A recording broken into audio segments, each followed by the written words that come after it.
Hello student.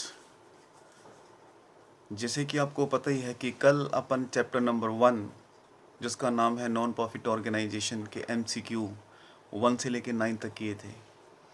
आज राजे अपन शुरू करेंगे MCQ 10 से लेके 14 तक, जिसमें हमारा पहला MCQ है the capital of non trading concern rest in the hand of, जिसकी ए ऑप्शन है डायरेक्टर्स, बी ऑप्शन है मैनेजिंग एजेंट, सी ऑप्शन है गवर्निंग बॉडी, डी ऑप्शन है प्रमोटर्स।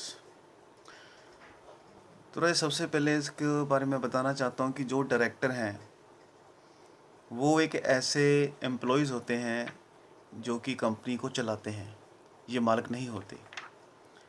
लेकिन जो प्रमोटर्स हैं वो कंपनी या किसी बिजनेस के मालिक होते हैं जो पैसा लगाते हैं। ठीक है, तो क्वेश्चन में ये पूछा गया है कि जो नॉन ट्रेडिंग कंसर्न है यानी कि नॉन ट्रेडिंग बिजनेस है, इसका कंट्रोल किसके हाथों में रहता है। तो ये आपको भी पता है कि ये प्रॉफिट कमाने वाला ऑर्गेनाइजेशन नहीं होता। ठीक है, और ज़्यादातर इस तरह के जो बिजनेस होते हैं वो गवर्नमेंट ही शुरू करती है, इसलिए आपको सी ऑप्शन पे टिक करना है। इसका करेक्ट आंसर है गवर्नमेंट बॉडी। अब आप बात करेंगे क्वेश्चन नंबर 11 की। Deficit balance can be shown in the balance sheet as. अगर आपको बिजनेस में लॉस हो जाए तो वो बैलेंस शीट में कैसे शो किया जाता है, जिसकी ए ऑप्शन है लायबिलिटी, बी ऑप्शन है एसेट्स, सी ऑप्शन है ऑनर्स इक्विटी और डी है नन ऑफ द एबव। तो देखिए इसमें ना तो लॉस को लायबिलिटी शो किया जाएगा, ना ही एसेट्स, ना ही ऑनर इक्विटी। तो आपका आंसर होएगा नन ऑफ द एबव, क्योंकि ये कोई प्राइवेट बिजनेस नहीं है जिसमें ऑनर इक्विटी शो हो। ठीक है जी, और ना ही ये कोई आउटसाइडर लायबिलिटी है। लॉस को आप एसेट मान ही नहीं सकते, इसलिए इसका करेक्ट आंसर है नन ऑफ द एबव। अब आप बात करेंगे क्वेश्चन नंबर 12 की। उसमें लिखा हुआ है कि received and payment account includes यानी कि रिसीप्ट एंड पेमेंट अकाउंट में क्या कुछ इंक्लूड होता है। Revenue items. अब रेवेन्यू आइटम कौन सी होती हैं?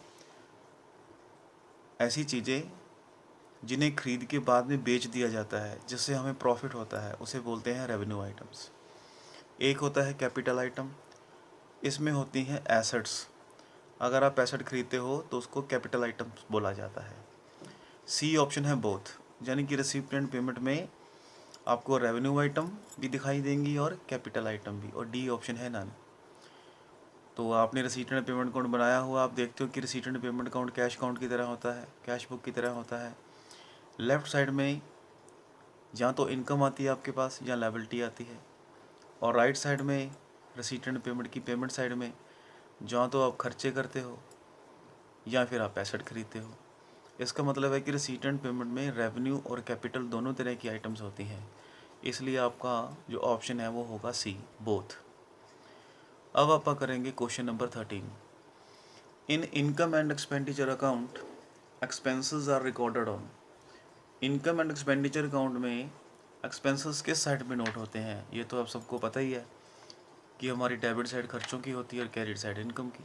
तो नेचुरली एक्सपेंसेस किस साइड में नोट होंगे? डेबिट। तो इसकी चार ऑप्शन हैं। ए है क्रेडिट साइड, बी है डेबिट साइड, सी है can not be determined, D है नन ऑफ द एबव। तो आपको याद रखना है कि आपका करेक्ट आंसर है डेबिट साइड, यानी कि ऑप्शन बी। अब जो लास्ट क्वेश्चन जो है उसमें लिखा हुआ है कि compute the amount of subscription to be credited to income and expenditure account. आपने ये बताना है कि कितनी amount income and expenditure account की इनकम साइड में रिकॉर्ड होगी सब्सक्रिप्शन के लिए। तो आपको डाटा दिया हुआ है सब्सक्रिप्शन रसीव 3,50,000, इतना पैसा आपको इस साल मिला है। Subscription outstanding at the end 40,000, यानी कि आपने इस साल पूरा काम किया और साल के एंड में आपने लोगों से सब्सक्रिप्शन यानी कि चंदा अभी रिसीव करना है। अगर आपने सारा साल काम किया है लोगों के लिए तो नेचुरली ये 40,000 की जो अमाउंट है जो आपको नहीं मिली वो आपकी साल की इनकम है। इसलिए जितनी आपको सब्सक्रिप्शन रिसीव हुई है 3,50,000 की, उसमें 40,000 ये ऐड कर दिया जाएगा। तो 3,90,000 हो जाएगा। एक लिखा हुआ है लास्ट में कि सब्सक्रिप्शन रिसीव हुई in advance in the beginning, साल के शुरू में आपको पैसे 20,000 रुपये मिल गया। इसका मतलब है कि ये जो साल शुरू में पैसा मिला है, आपने पैसा तो ले लिया, लेकिन पूरा साल अभी आपने उसको सर्विसेज प्रोवाइड करनी है। तो ये इनकम इसी साल के लिए हो गई, आपको साल के शुरू में एडवांस मिली है और पूरा साल आप उसके लिए काम करोगे। तो ये 20,000 रुपये भी आपने ऐड कर देना है। तो 3,50,000 प्लस 40,000 और प्लस 20,000 टोटल हो जाएगा 4,10,000। इसका मतलब आपकी ऑप्शन कौन सी करेक्ट बनती है? ए। आपको 4 ऑप्शन दी हैं। A option 4,10,000, B option 3,90,000, C option 3,70,000 और डी ऑप्शन 3,50,000। तीनों की तीनों अमाउंट इस साल की ही हैं। ठीक है, उम्मीद है आपको ये लेक्चर समझ में आ गया होगा। Thank you.